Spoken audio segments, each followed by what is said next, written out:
Karimnagar bypass రోడ్లో గల dumping yard సమస్య గత కొన్ని రోజులుగా కరీంనగర్ ప్రజలను వేధిస్తూ ఉంది. ఎందుకంటే కొన్ని లక్షల మెట్రిక్ టన్నుల ఇలా చెత్త చెదారం అంతా కూడా ఇలా డంపింగ్ యార్డ్లో డంప్ అయి ఉంది. ప్రతి వర్షాకాలం ప్రతి ఎండాకాలం అది దానిలోనే నిప్పు రగిలి మండుతూ ఉంటుంది. తద్వారా వచ్చే పొగ కాలుష్యం ఆ దుర్వాసనతో కోతిరాంపూర్, కట్టారాంపూర్, లక్ష్మీనగర్, అల్కాపురి కాలనీ, భగత్ నగర్ దాకా కూడా ఈ పొగలు దుమ్ము ధూళి వ్యాపించి ప్రజల ఆరోగ్యమే ప్రశ్నార్థకంగా మారింది. ఇలా కరీంనగర్లో వచ్చేటువంటి ప్రతి ఇంటి నుండి సేకరించినటువంటి చెత్త అంతా కూడా ఈరోజు డంపింగ్ యార్డుకు నగరపాలక సంస్థ తరలిస్తూ ఉంది.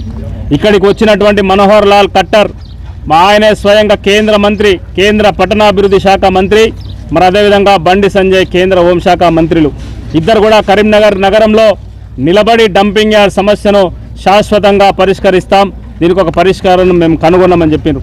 ఇప్పటికే వాళ్ళు వచ్చిపోయి కూడా దాదాపు సంవత్సరం కావస్తూ ఉంది. అసలు అతి గతి లేదు, ఈ డంపింగ్ యార్డ్ను తరలించాలనే ఆలోచన లేదు. ఇలా నగరపాలక సంస్థ కూడా నిమ్మకు నీరెత్తినట్టు, ఈ ప్రభుత్వం కూడా నిమ్మకు నీరెత్తినట్టు ఉంది.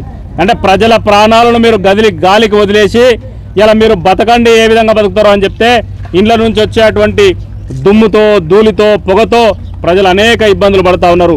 చిన్నపిల్లలు ఒక మనుషులే కాదు, ఇలా పశువులు, ఇలా అదేవిధంగా జీవరాశులు కూడా ఇబ్బంది పడేటువంటి పరిస్థితి కడుతుంది. ఎందుకంటే కాలుష్యంతో కట్టుకునే పరిస్థితి.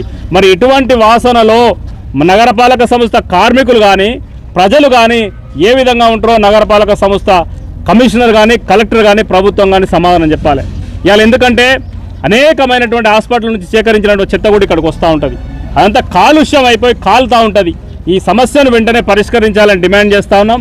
లేనట్లయితే ఈ ఉద్యమాన్ని ఇంకా మరింత పెద్ద ఎత్తున తీసుకెళ్లి తెలంగాణ రక్షణ సేన ఆధ్వర్యంలో పోరాటాన్ని ఉధృతం చేస్తామని తెలియజేస్తాం. జై Telangana. Hi, this is Neha Shetty. Please subscribe to GK News.